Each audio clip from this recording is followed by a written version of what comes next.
မင်္ဂလာပါရှင်လိုက်စာ TV ရဲ့ဗုဒ္ဓဟူးညသတင်းတင်ဆက်မှုအစီအစဉ်မှပြန်လည်ကြိုဆိုလိုက်ပါရရှင်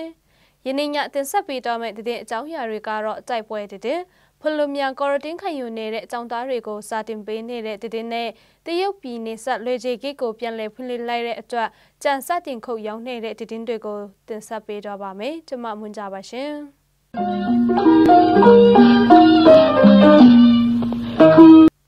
KIA အမှတ်3တပ်မဟာအမှတ်29တပ်ရင်းနယ်မြေနမတ်ဆုမှာ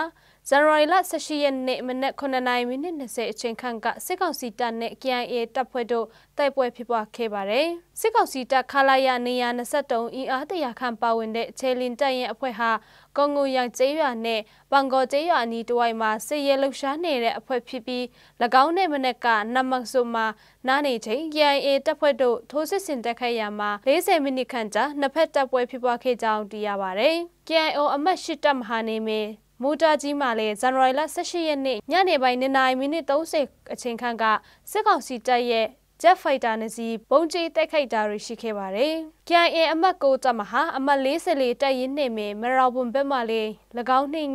8:30အချိန်ခန့်ကပြွန်တလုံးမှတပ်ဆွဲထားတဲ့စစ်ကောင်စီတပ်ခမာယ383ခမာယ384တပ်တို့80မမလို့ယူဆရတဲ့လက်နက်ကြီး15ကြိမ်နဲ့လက်နက်ငယ်များလည်းပစ်ခတ်ခဲ့တယ်လို့သိရှိရပါတယ်ရှင်။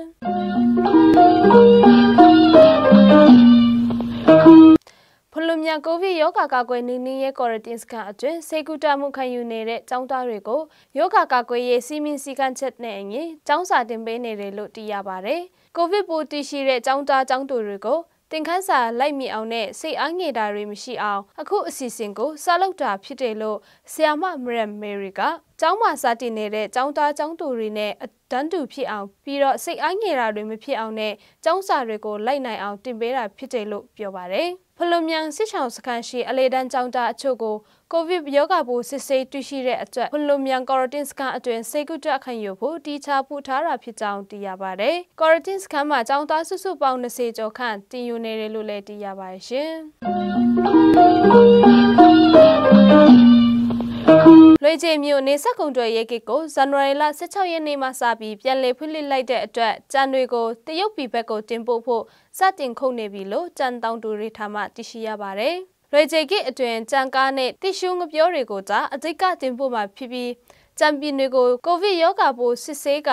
ယောဂပိုးရှာဖွေတွေ့ရှိမှုမရှိမှသာတရုတ်ပြည်တို့တင်ပို့ရောင်းချမည်ဖြစ်ပြီးကိုဗစ်ပိုးတွေ့ရှိပါကနေဆက်ကိတ်ကိုပြန်ပိတ်မှာဖြစ်ပြီးဒီနှစ်ကြံများကိုဆက်မဝေဖို့ပြောထားတယ်လို့ကြံတောင်တူဦးမှပြောပါတယ်။ကြံ3တန်ကိုတရုတ်ငွေယွမ်420ရရှိပြီးယခင်နှစ်အတွင်းကားတစ်စီးထဲနဲ့တရုတ်ပြည်ထိတင်ပို့လို့ရပြီးယခုနှစ်မှာတော့စေတန်လောက်ကိုတခါတည်းကားတစ်စီးနဲ့တင်ပို့ရပြီးဂိတ်တွေမှာကားပြန်လေးရတာတွေရှိတဲ့အတွက်ကြံတင်ချခတွေကိုနှစ်ဆပေးရတာတွေရှိတယ်လို့လည်းသိရပါတယ်။လွန်ခဲ့တဲ့2021ခုနှစ်မှာတော့နိုဝင်ဘာလကစပြီးကြံခုတ်နေရပြီဖြစ်ပေမဲ့ယခုနှစ်မှာတော့တရုတ်အစိုးရမှနေဆက်ဂိတ်တွေကိုပိတ်ထားတဲ့အတွက်ကြောင့်ဇန်နဝါရီလမှတာခုတ်ရောင်ရပြီးယောဂအခြေအနေကိုကြည့်ပြီးတော့ကြံခုတ်နေရတာဖြစ်တယ်လို့လည်းသိရပါတယ်ရှင်။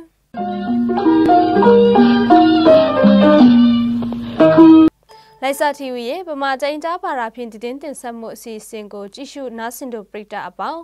ရွှေလန်းချမ်းမြေ့ကြပါစေရှင်။